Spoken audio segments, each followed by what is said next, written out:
this is Evan Mark Katz, dating coach for smart, strong, successful women, your personal trainer for love, welcoming you back to the Love You podcast, where you can learn everything there is to know about dating, relationships, sex, and men from a man's point of view. And today we are talking about whether you should move in with him before marriage. There's a lot that's been written about this. There's a lot that I've written about this. You could go to my blog and do a search. My blog is like Google for your love life. And you could go search, should you live with your boyfriend before you get married? Right? Or should I move in with my boyfriend before we get married? Right? The article that I want to cite the most today is from Time Magazine, how shacking up before marriage affects a relationship's success. But all of them point to some version of the same thing. And it's an old theory. It's old science that has recently been debunked, which is that living together hurts your prospects for marriage or is more likely to result in divorce. And for some people, for some reason, people are very attached to this being true. I think it comes from the number of people who have lived together, right? It's a very basic confirmation bias. People who've lived together where they lived together for 4 years and never got a ring, or they lived together to save money and then they ended up getting married out of inertia. It was an ill fit from the beginning, but they just ended up getting married, and then predictably they ended up getting a divorce. And in retrospect, the story that they told was living together is bad. Right? Living together ultimately results in unhappiness. And that's not true. Even though a lot of people want it to be true. So once upon a time, there was a correlation between divorce and cohabitation, right? But currently it no longer exists. And as I said, causation is different than correlation. Moving in together never actually caused divorce, right? So what generally happened in the past is, as I suggested, women would try to save money, men would try to save money, right? They'd accidentally get pregnant, they get married, then they get divorced because he never really wanted to get married. You gotta be kidding me. It's my phone. He never really wanted to get married to begin with, right? He just did it because they were living together. And so it was a bad living situation that ended up in a bad marriage. So times have changed since that was a thing. There are 1/3 more women graduating college than men, comparatively, from John Berger's Datanomics book. And so the I need to save money argument, while true, it's always cheaper for two people to share expenses, is not as compelling an argument. Also, women get married when she was 21. She went straight from her father's house to my dad. These days, people don't get married for the most part until their late 20s. The average age has gone up and up and up. And so women and men we're seeing a blending of the genders. Women and men both want to sort of test drive the car before buying it. So I want to give you some modern statistics on cohabitation, and I want to warn you in advance. If you are of the belief that moving in together is a bad idea because you moved in with a guy and it turned out bad, or he didn't marry you, you may find what I'm about to say challenging, right? But you also help to prove my point, right? That the guy who moves in with you and never proposes to you is not good husband material to begin with, right? That's exactly why you move in with him, is to figure out if he's good husband material. And we have to avoid the tendency for confirmation bias, especially in this political climate. There is a difference between facts and feelings, and we often think that our experience is universal instead of looking at the larger experience, right? And knowing, hey, maybe my experience is a minority. So here are the facts. Cohabitation, moving in together, has increased by nearly 900% over the last 50 years and 269% in the past 20. Right, so it's virtually tripled in the past 20 years, the number of people moving in together. So it's become more normalized. In the past, right, it was stigmatized, right, might suggest a weakening in relationships. Now it's standard practice. 70% of all women aged 30 to 34 have lived with a boyfriend.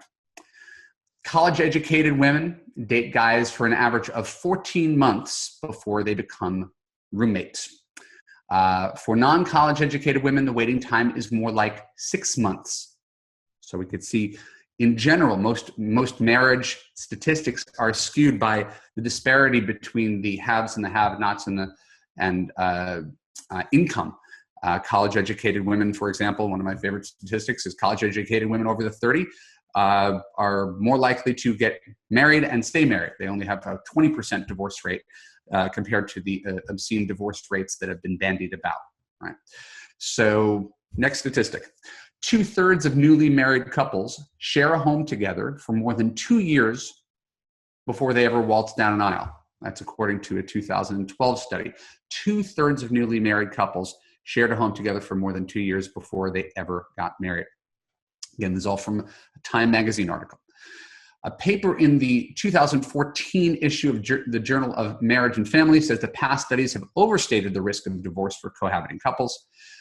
And the real takeaway is that it's not whether people live together first, right? That was the main determinant of the happiness in their marriage. It was how old they were when they did it.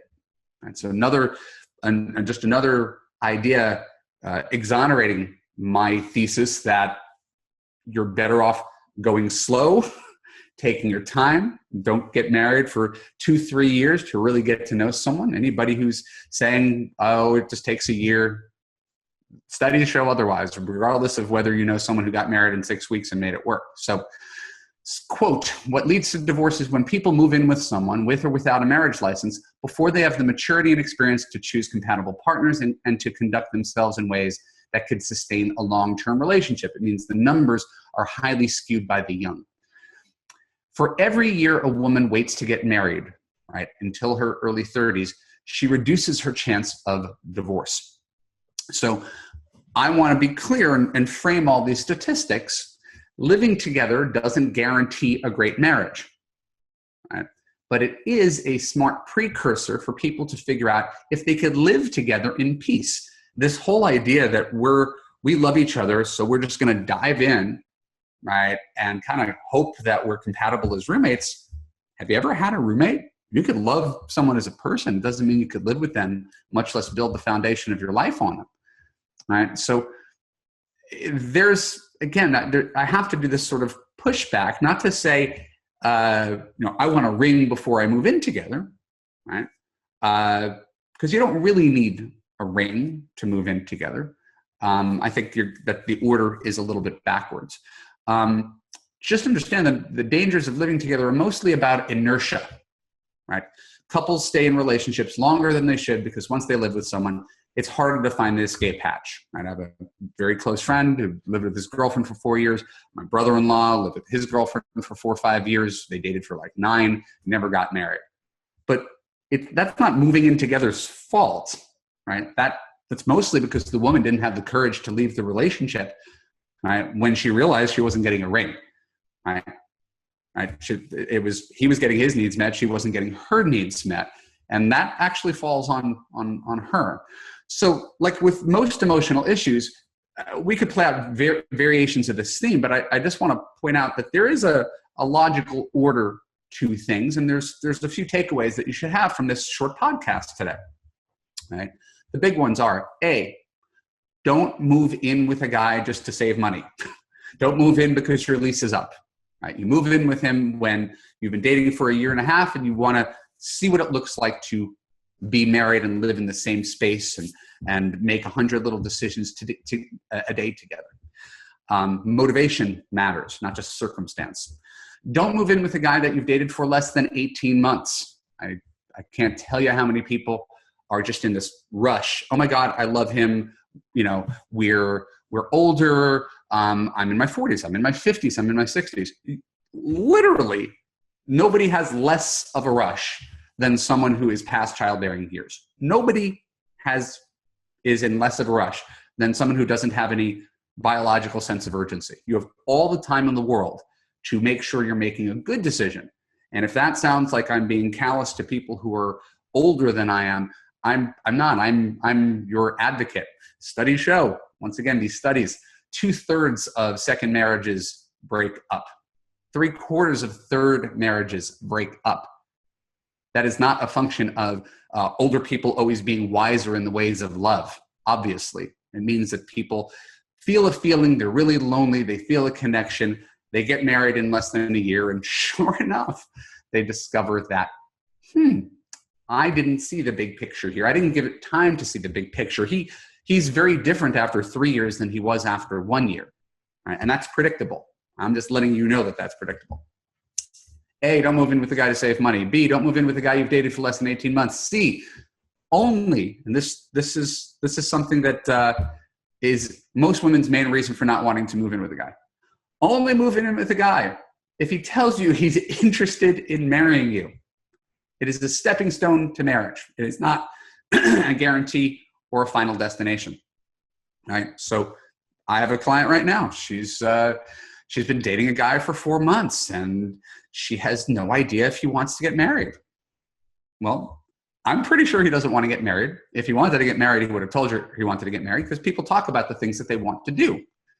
So she has sunk 4 months into a relationship that's probably a dead end, all because she didn't pay attention to the box in his profile that says whether he wants to get married, right? Or didn't pay attention to his words.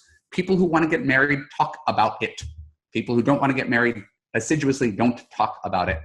So before anybody's moving in and is thinking of shacking up and saving expenses and getting closer and spending every night together, don't move in with a guy who does not have marriage with you on his mind, right? It's not a promise ring, right? You're both trying each other out to see, hey, is this a good fit? Is this a smart move?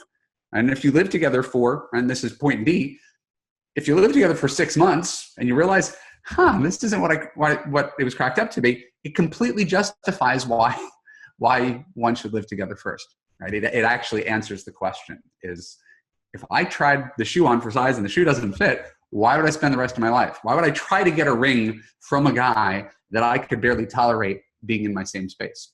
Right?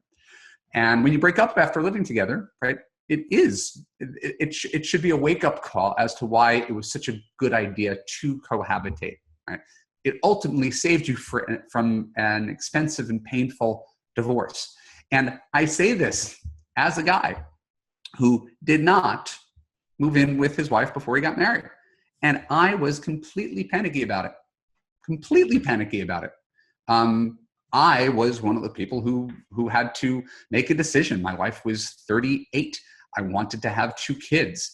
I got engaged in 16 months, right? We got married 6 months later. We moved in together 2 months after that. So planning the party and getting married was easy and fun. Moving in together afterwards was scary as shit. And I spent the first 4 months of my marriage on pins and needles because I didn't know if I'd made the right decision because I got the order backwards, right? And I can't speak for everybody, but I really want to be sure that the marriage is going to work before I get married, right? It is trying on clothes before you leave the store instead of just buying it online and sort of hoping it fits and then having to return it. It's just prudent, right? And there's not really a downside. The only exception is someone who is trying to have kids in their late 30s or early 40s, and you might have to speed things up a little bit, but still not that much because the stakes are so high. You could marry someone and have a kid in 18 months, and guess what? Decide to become incompatible and be divorced mother of a toddler. Happens all the time. So this is just another useful, factual, right? Like cold look at the idea behind moving in and cohabitation. I know there's very common pushback on this. I don't judge anybody who wants to move in within 6 months and get married within a year. My terms are never right and wrong. It's always effective or ineffective. Is this working or is it not working? And you should be aware that moving in together actually does work as a means of solidifying a strong relationship or showing the cracks in a weak relationship. And if you end up breaking up because you're living together, it's actually a good thing. My name is Evan Mark Katz. Thank you for joining me on this Love You podcast. Next week, I'm discussing what it is like to be the difficult one in the relationship. I can only imagine. You really don't want to miss that call, especially if you have troubles either being difficult or dating a difficult person. If you enjoy this coaching, if you want to be a future guest on the Love You podcast, just go to www.evanmarkkatz.com/podcast guest. And you can see the upcoming topics, ask questions on those topics, and I will take you live on these weekly phone calls and podcasts. Don't forget to subscribe to the Love You podcast on iTunes and on YouTube.